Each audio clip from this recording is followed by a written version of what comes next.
தமிழ்நாட்டை எதிர்த்து யாரும் போராடாத நிலையில் மாநிலம் முழுவதும் உள்ள சுவர்களில் தமிழ்நாடு போராடும் என்று எழுதியிருப்பது யாருடன் போராடுவதற்கு என ஆளுநர் RN ரவி விமர்சித்துள்ளார். சென்னை கிண்டியில் உள்ள ராஜ்பவனில் வள்ளலாரின் 202வது பிறந்தநாள் விழா கொண்டாடப்பட்டது. நிகழ்ச்சியில் பேசிய ஆளுநர் RN ரவி தமிழ்நாட்டை எதிர்த்து யாரும் போராடவில்லை என்றும் நாம் கண்டிப்பாக இணைந்து வாழ வேண்டும் என்றும் கூறினார்.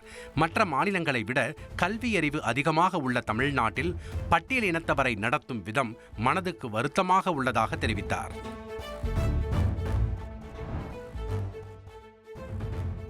தமிழ்நாடு யாருடன் போராடும் என கேள்வி எழுப்பிய ஆளுநர் RN ரவிக்கு முதலமைச்சர் MK ஸ்டாலின் பதிலடி கொடுத்துள்ளார்.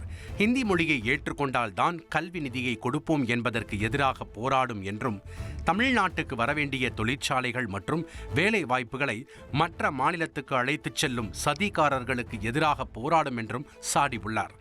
RSS உடன் சேர்ந்து மனு தர்மத்தை நிலைநாட்ட துடிக்கும் ஆதிக்க வெறியர்களுக்கு எதிராக போராடும் என்றும் குறிப்பிட்டுள்ள முதலமைச்சர் ஸ்டாலின், திருவள்ளுவருக்கு காவி சாயம், நாடாளுமன்ற தொகுதி மறுவரையறை மற்றும் நீட்டுக்கு எதிராக தொடர்ந்து போராடும் என பட்டியலிட்டுள்ளார்.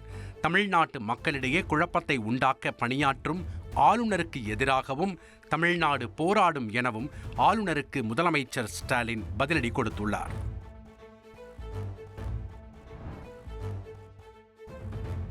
தாவேக தலைவர் விஜய் தலைமையில் அக்கட்சியின் மாவட்ட செயலாளர்கள் கூட்டம் விரைவில் நடைபெற உள்ளதாக தகவல் வெளியாகியுள்ளது.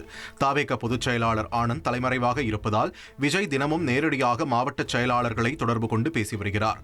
கரூர் சம்பவம் தன்னை மிகவும் பாதித்துள்ளதாகவும், கரூர் மக்களை சந்தித்துவிட்டுதான் கட்சி நடவடிக்கைகளில் ஈடுபடுவேன் என்றும் விஜய் கூறியதாக தெரிகிறது. கரூர் மக்களுக்கு தேவையான உதவிகளை செய்து தர வேண்டும் என்றும், இனிவரும் காலங்களில் மக்களுக்கு இடையூறாக எந்த ஒரு நிகழ்ச்சியும் நடத்தக்கூடாது என்றும் கூறியதாக சொல்லப்படுகிறது. விமர்சனங்களுக்கு பதிலளிக்காமல் அமைதியாக கடந்து செல்ல வேண்டும் என்று நிர்வாகிகளுக்கு அறிவுறுத்தியதாகவும் கூறப்படுகிறது.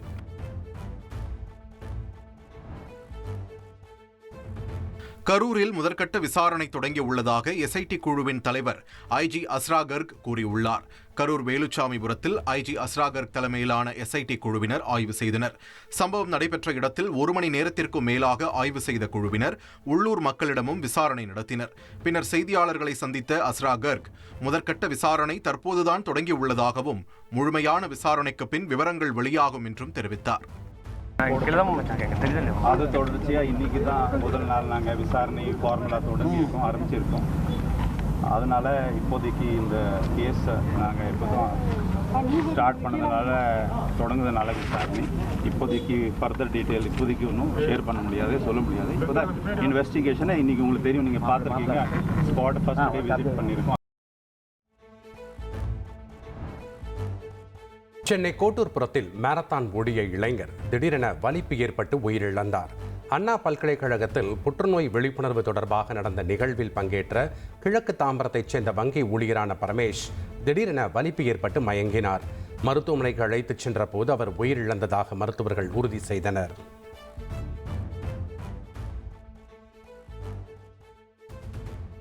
பல்ஸ் கம்மியாக இருக்குன்ட்டு தான் அப்புறம் ராயப்பேட்டா இதுக்கு நானும் என் ஒய்ஃபும் அங்கே இது கிளம்பி வந்தோம்.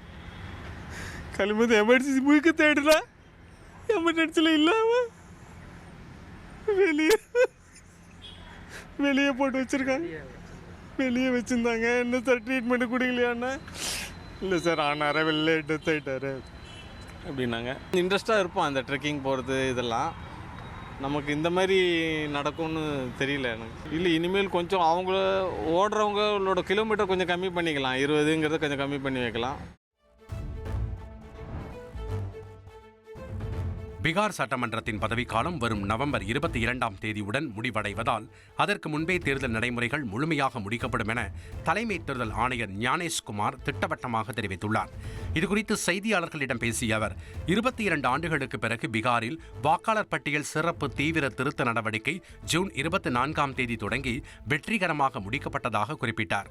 வாக்காளர் பட்டியலில் பெயர் சேர்க்கவோ நீக்கவோ விருப்பம் உள்ளவர்கள் வேட்புமனு தாக்கல் தேதிக்கு 10 நாட்களுக்கு முன்பு வரை தங்கள் கோரிக்கை கோரிக்கைகள் அல்லது ஆட்சேபனைகளை தெரிவிக்கலாம் என கூறியுள்ளார். முன்னதாக 65 லட்சம் வாக்காளர்களின் பெயர்கள் நீக்கப்பட்ட நிலையில் தற்போது கூடுதலாக 3,66,000 பெயர் நீக்கப்பட்டதாக தெரிவித்துள்ளார். இது தொடர்பாக புகார் தெரிவிக்க விரும்புபவர்கள் மாவட்ட ஆட்சியரிடம் முறையிடலாம் எனவும் தலைமை தேர்தல் ஆணையர் ஞானேஷ்குமார் குறிப்பிட்டுள்ளார்.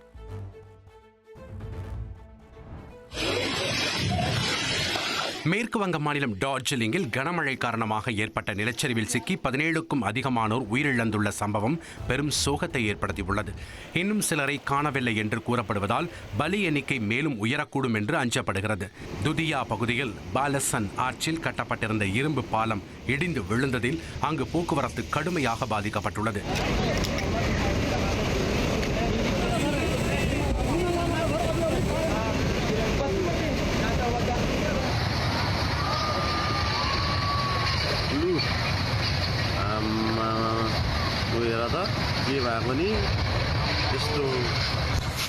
ஆறுகள் அனைத்தும் அபாய கட்டத்தை தாண்டி ஓடிக்கொண்டிருக்கும் நிலையில் பல கிராமங்களுக்கு இடையேயான தொடர்பு துண்டிக்கப்பட்டுள்ளது. மேற்கு வங்கம் மற்றும் சிக்கிம் மாநிலத்திற்கு இடையேயான போக்குவரத்து கடுமையாக பாதிக்கப்பட்டுள்ளது. இந்த நிலையில் டார்ஜிலிங்கில் உயிரிழந்தவர்களுக்கு பிரதமர் மோடி, குடியரசுத் தலைவர் திரௌபதி முர்மு மற்றும் அம்மாநில முதலமைச்சர் மம்தா பானர்ஜி உள்ளிட்டோர் இரங்கல் தெரிவித்துள்ளனர்.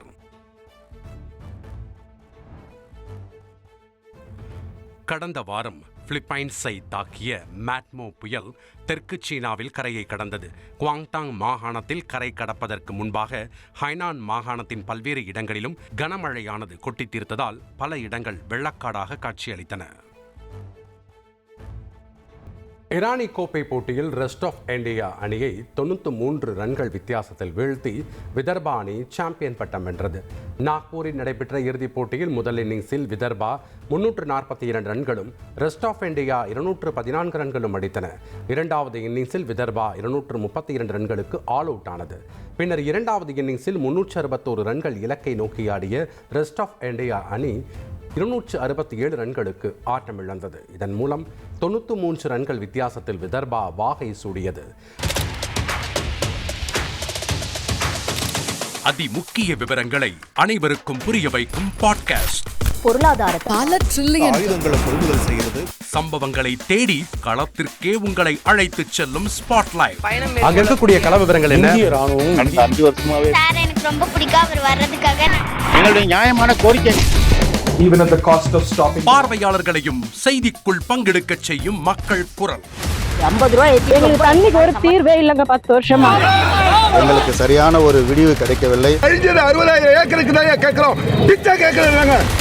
புத்தம் புதிதாக வித்தியாசமாக சில இடங்கள்ல பாகிஸ்தான்லயே பாராட்ட வேண்டாம், ஆனால் அதற்கு இவளை கொச்சைப்படுத்த வேண்டாம் என்று நான் கேட்டுக்கொள்கிறேன். மதத்தால் இனத்தால் மக்களை எப்படியெல்லாம் பிளவுபடுத்த முடியுமோ அந்த பிளவிற்குண்டான ஆயுதமாக இந்த மாநாட்டை அவர்கள் பயன்படுத்த நினைக்கின்றார்கள். அரசியலிலிருந்து சினிமா தனித்து இயங்க முடியாது.